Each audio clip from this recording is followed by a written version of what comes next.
नमस्कार दोस्तों, OTP channel में आप सभी का स्वागत है। चलिए क्लास को शुरू करते हैं। आज हम देखेंगे कंडीशनल फॉर्मेटिंग के अंदर नेक्स्ट ऑप्शन को। कंडीशनल फॉर्मेटिंग के अंदर हम देखेंगे टॉप एंड बॉटम रूल्स को। कल हमने सेल रूल्स को देखा था, टॉप एंड बॉटम रूल्स को देखेंगे। तो कैसे इनको अप्लाई करना है, कैसे करना है, ये देखते हैं दोस्तों आज हम।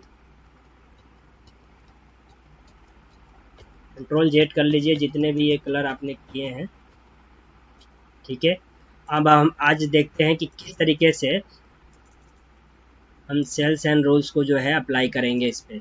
सबसे पहले क्या करना है आपको, टॉप में जाना है। टॉप 10 पर क्लिक करना है और यहाँ पर टॉप 10 है और रेड कलर से दिखा दीजिए। ओके करना है। इसने नहीं दिखाया दोस्तों, क्यों नहीं दिखाया? क्योंकि हमें जो है, मैं टॉप 10 दिखना चाहता हूँ इस रिजल्ट में। टोटल मार्क्स के अंदर उन टॉप 10 बच्चे कौन से हैं उनको देखना है, तो उस कॉलम को सिलेक्ट करना पड़ेगा आपको। उसके बाद टॉप एंड बॉटम रोज में जाकर टॉप 10 पर क्लिक करना है। तो जो भी बच्चे टॉप 10 में हैं उनके जो है इसने क्या किया, कलर से हाईलाइट करके रेड कलर से दिखा दिया। इस तरीके से आप इजीली एक्सेल सीट में जो है मार्कशीट के अंदर टॉप 10 बच्चे निकाल सकते हैं, टॉप 5 टॉप 3 सब निकाल सकते हैं। इस तरीके से ये एक्सेल हमें प्रोवाइड करता है फैसिलिटी। नेक्स्ट ऑप्शन आता है इसी के अंदर, कंडीशनल फॉर्मेटिंग में जाना है टॉप एंड बॉटम रूल्स में कि अब कह रहा है टॉप 10%, टॉप 10 जो बच्चे परसेंटेज लेके आए हैं उसका दिखाइए। तो अब परसेंटेज वाले कॉलम को हम सेलेक्ट करेंगे, फॉर्मेटिंग में जाएंगे और परसेंटेज वाले पर रूल लगा देंगे। और रेड कलर से चाहिए तो रेड कलर से, येलो कलर से, जो भी कलर लगाना चाहते हैं आप लगा सकते हैं। तो अब टॉप 10 यहाँ पर क्या है, टॉप 10 परसेंटेज में दो ही बच्चे हैं हमारे जो कि 84% और 74% लेके आए हैं। इस तरीके से जो है आप परसेंटेज वाइज भी देख सकते हैं टॉप कि टॉप में कौन कौन से बच्चे हैं।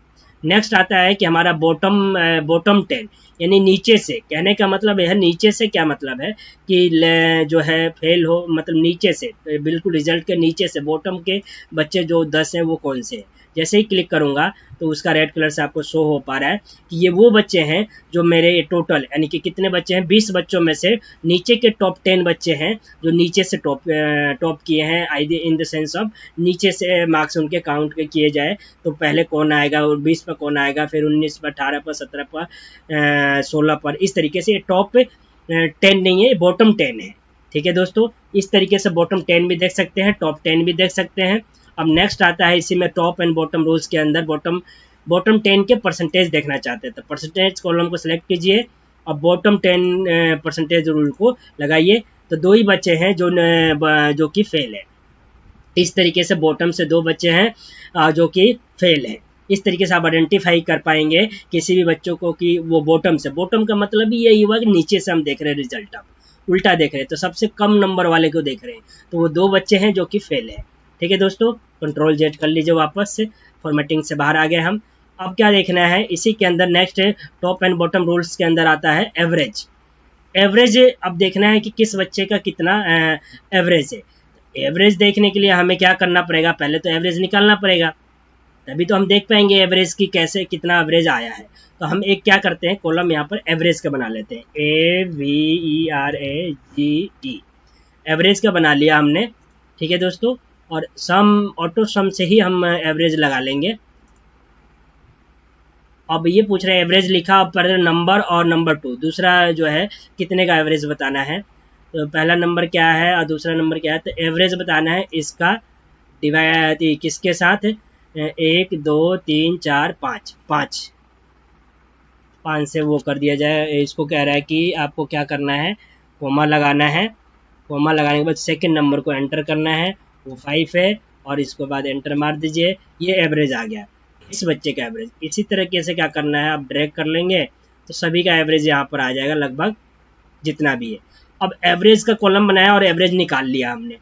इस तरीके से आप कंडीशनल फॉर्मेटिंग में क्या करेंगे, एवरेज से कॉलम को सिलेक्ट करना है आपको, कंडीशनल फॉर्मेटिंग में जाना है, टॉप एंड बॉटम रूल्स में जाके अबव एवरेज पर, यानी कि ऊपर की तरफ। ये कह रहा है कि अबव एवरेज यानी टॉप वाले जो एवरेज बच्चे हैं वो कौन से हैं, उनको क्या करें, ग्रीन कलर से कर दीजिए। उसने ग्रीन कलर कर दिया कि ये वो बच्चे हैं जो कि अबव एवरेज के हैं, यानी कि अच्छे हैं, अच्छे बच्चे जो कि अच्छे नंबर लेके आए हैं, वो बच्चे हैं ये जो कि अबव एवरेज में आप देख पा रहे हैं। अब हम बिलो एवरेज, यानी कि एक एवरेज होगा हमारा, पासिंग एवरेज होगा कि इतने परसेंटेज वाले बच्चे वो होने चाहिए। इसी के अंदर क्या करेंगे, अब हम बिलो एवरेज देखेंगे। अब बिलो एवरेज का हम रेड से कर देंगे। तो क्या हुआ, यहाँ पर देख पा रहे हैं कि ये जो ग्रीन कलर हमें पता है कि ग्रीन कलर हमने किस लिए लिया था, कि अबव एवरेज के लिए, और रेड कलर लिया था ये बिलो एवरेज। यानी कि इन वाले के कंपेयर में, यानी ग्रीन कलर से जो बच्चे को एवरेज शो हो रहा है, वो उसके कंपेयर में ये बच्चे एवरेज कम है इन सबके। इस प्रकार से आप बिलो और अबव एवरेज चेक कर सकते हैं दोस्तों। तो इस प्रकार से मैं हम जो है किसी भी बच्चे का जो है एवरेज या टॉप 10 या फिर जो भी देखना चाहते हैं, तो फॉर्मेटिंग बाल के अंदर जाकर टॉप एंड बॉटम रूल्स के अंदर टॉप 10 या टॉप 10%, बॉटम 10 या बॉटम 10% देख सकते हैं। अबव एवरेज कितने हैं, एवरेज से ऊपर कितने हैं, एवरेज से नीचे कितने बच्चे हैं, ये आप इस प्रकार से आइडेंटिफाई कर सकते हैं। नेक्स्ट आता है कि जैसे कि ये हमने परसेंटेज में रिजल्ट बनाया है दोस्तों, तो आप चाहते हैं रिजल्ट जो है एक जैसे चार्ट में हम शो करते हैं, इसी प्रकार से आप चाहते हैं रिजल्ट परसेंटेज वाला जो है एक चार्ट बार में है। तो फॉर्मेटिंग टूल बार के अंदर, यानी कंडीशनल फॉर्मेटिंग के अंदर ये भी ऑप्शन मिलता है हमें, ये डाटा बार। डेटा बार में क्या है, जैसे जैसे यहाँ पर जो भी आप ग्रेडियंट फिल करेंगे, वो डेटा के हिसाब से, यानी चार्ट के रूप में शो करेगा आपको, जो भी ग्रेडियंट शो करेंगे। जैसे मैंने इसमें ये लगाया, तो ये इस तरह मार्क्स वाले में भी लगाना चाहे तो आप मार्क्स वाले में भी लगा सकते हैं। मैं वापस गया कंडीशन डेटा बार में गया, अब जब उसके मार्क्स के हिसाब से वो अरेंज कर देगा। मतलब कि एक क्या कर रहा है, ये जो है एक किसको शो कर रहा है, एक तरीके से चार्ट को शो कर रहा है। थोड़ा सा एक्सरसाइज को हम बढ़ा लेते हैं और सही से देख पा रहे हैं कि अब इससे इससे भी अंदाजा लगा सकते हैं कि हाईएस्ट कौन है। जिसका पूरा भरा हुआ वो हाईएस्ट है, और जिसका उससे कम है वो थोड़ा सा कम है। इसी तरह मार्क्स में भी पता लगा सकते हैं। तो ये कंडीशनल फॉर्मेटिंग के अंदर डेटा बार को, यानी किसी भी चीज़ को उसको एक तरीके से किस में बार के रूप में शो करना, तो आप इस तरीके से बार के रूप में भी शो कर सकते हैं और अपने मार्कशीट को क्या है एक कलरफुल या अट्रैक्टिव बना सकते हैं। कंडीशनल फॉर्मेटिंग के अंदर एक तीसरा, 3 ऑप्शन हो गए। चौथा ऑप्शन होता है कलर स्कीम का। कलर स्कीम का क्या मतलब है दोस्तों, जैसे सपोज कीजिए इस बच्चे का सोशल साइंस के किसी मार्क्स पर हम कलर स्कीम का देखते हैं। जैसे ही आप जाएंगे कलर स्केल में जाएंगे, ये क्या करेगा, कलर स्केल में जाते ही क्या कर रहा है, ये उस रिजल्ट को अरेंज कर रहा है। किस फॉर्मेट में कर रहा है ये मैं बताना चाहूँगा। जो 30 के रेंज में है, तो 30 वाले जो हैं दो बच्चे, जैसे कि येलो कलर क्या कह रहा है कि apply a colour gradient to range of cell, यानी कि इस रेंज में जो भी बच्चे होंगे इस रेंज पर अप्लाई किया। ऑरेंज 47 पे है, देख पा रहे हैं आप, 38 पे है। तो यानी कि इसने क्या किया, 30 से लेकर 50 के वाले पर ऑरेंज लगाया लाइट एक जैसे, जो बिल्कुल 30 और 29 आसपास, जो भी जिनके आसपास हैं, यानी या उस कैटेगरी में, यानी कि या सपोज ऐसे कर लीजिए कि 20 के डिफरेंस में ये है क्या कर रहा है, उस कलर को दे रहा है।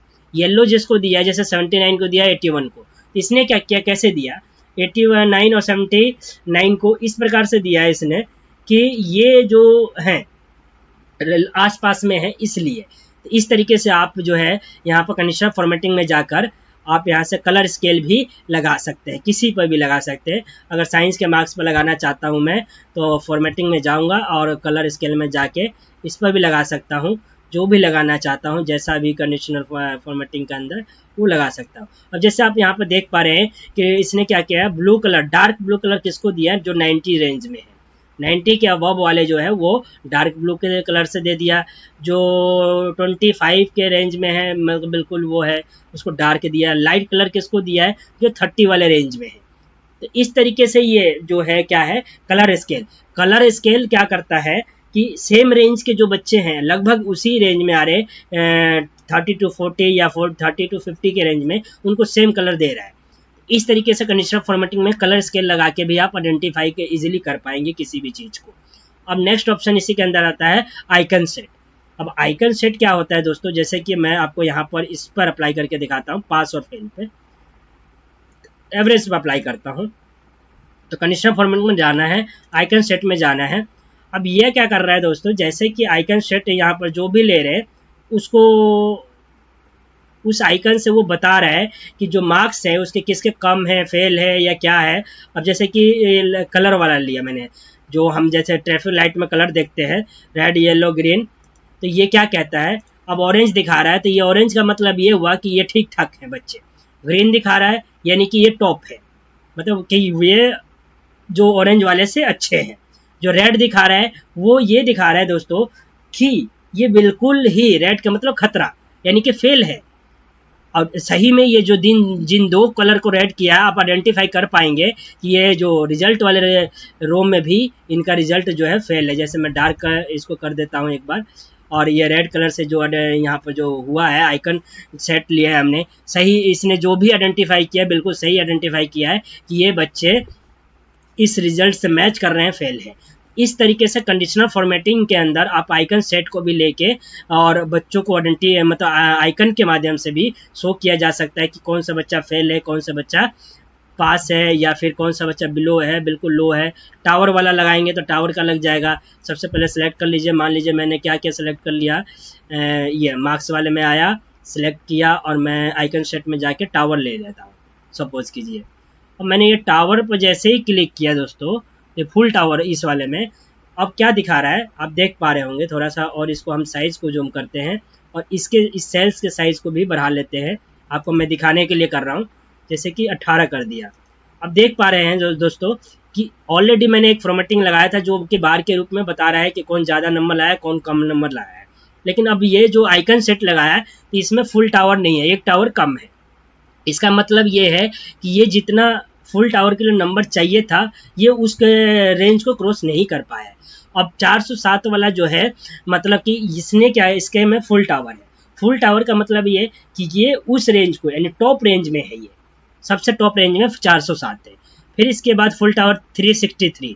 ये आइडेंटिफाई किस से हिसाब से कर रहा है दोस्तों कि हम पास के क्राइटेरिया में एक डिफाइन होता है कि 60% वाला फर्स्ट कहलाएगा। तो ये उसी रेंज को भी यहाँ पर देखो, ये 407 368 वाले फुल टावर में आ रहे हैं। जो इन सब से बिलो है, 350 से बिलो हैं, वो नीचे आ रहे हैं, वो फुल टावर में नहीं आ रहे हैं, उनके टावर कम है। तो इस तरीके से जो है आइकन सेट से भी हम डिफाइन कर सकते हैं कौन से बच्चे टॉप पे हैं, या फिर वो जिस क्राइटेरिया में यानी कि फर्स्ट सेकंड और थर्ड डिवीजन में आने चाहिए वो आ रहे हैं कि नहीं आ रहे। जो इस कैटेगरी को यानी कि 350 अगर हमने रेंज रखी है तो 350 से ऊपर है उनके फुल टावर है। 360 जो भी हमने डिफाइन किया है सब्जेक्ट के अकॉर्डिंग वो टावर दिखा रहा है। तो इस प्रकार से दोस्तों क्या कर सकते हैं हम, अपने जो मार्कशीट है, जो बच्चों के लिए मार्कशीट हम बनाते हैं एक्सेल के अंदर, उसको इतनी अट्रैक्टिव और सुंदर हम बना सकते हैं। किसके माध्यम से, कंडीशनल फॉर्मेटिंग के माध्यम से। तो कंडीशनल फॉर्मेटिंग जो है बहुत यूज़फुल है हमारे लिए, किसी भी चाहते मार्कशीट या कुछ भी तैयार करने के लिए। और एवरेज यहाँ पर जैसे कि आप ये देख पा रहे हैं, अभी इसमें भी आप क्या कीजिए, पूरा वो कर दीजिए, बोल्ड कर दीजिए। तो इस तरीके से रेड कलर खतरा होता ही या खतरा यहाँ पर दिखा रहा है दोस्तों। तो कंडीशनल फॉर्मेटिंग को आज हमने पूरा किया, इसमें हाईलाइट भी देख लिया। टॉप लास्ट 2 क्लास में मैंने आपको ये बता रखे हैं। आज की क्लास में डाटा बार के बारे में हमने देखा कैसे डाटा बार लगा सकते हैं, कलर स्केल आइकन सेट कैसे रख कर सकते हैं। ये क्लियर रूल्स, जितने रूल्स लगाए हैं उनको क्लियर करने के लिए होता है। मैनेज रूल्स जो अभी बने हैं इसको मैनेज रखें हम, और ये न्यू रूल्स कुछ बना सकते हैं। तो दोस्तों आज कंडीशनल फॉर्मेटिंग की क्लास यहाँ समाप्त होती है। पूरी कंडीशनल फॉर्मेटिंग 2 वीडियो में समाप्त किया है। तो आप पूरे कंडीशनल फॉर्मेटिंग को सीखने के लिए जरूर लास्ट वीडियो भी देखिए, यानी क्लास 7 और क्लास 8 ये दोनों देखिए। आपको कंडीशनल फॉर्मेटिंग में कोई दिक्कत नहीं आएगी। अगर कोई दिक्कत आती है तो आप मुझे कमेंट बॉक्स में कमेंट करके बता सकते हैं, और मैं उस टॉपिक पर फिर से वीडियो बना के आपको समझाऊंगा। तो आज की क्लास को यहीं समाप्त करते हैं। Thank you so much watching this video. Please like, subscribe, comment and share. और मैं दोस्तों आपसे एक विनती भी करना चाहूँगा कि कंप्यूटर का नॉलेज होना बहुत ज़रूरी है आज के समय में। तो आपको जहाँ से भी कंप्यूटर का नॉलेज फ्री ऑफ कॉस्ट मिल रहा है आप उसको अर्जित कीजिए और अपने कंप्यूटर के नॉलेज को, ज्ञान को बढ़ाइए, और अपने लाइफ में उसका यूज़ कर अच्छी नौकरी या अच्छे यूनिवर्सिटी कॉलेज कहीं भी जो है कुछ भी किसी भी पद पर यानी कि बड़े से बड़े पद पर आप इस नॉलेज के बेस से जा सकते हैं। क्योंकि टेक्नोलॉजी बहुत तेज़ी से आगे बढ़ रही है, इसलिए हमें टेक्नोलॉजी को अपने साथ लेकर चलना होगा और किसी भी आने वाले टेक्नोलॉजी से रिलेटेड समस्या को हम जीत सकते हैं। Thank you so much.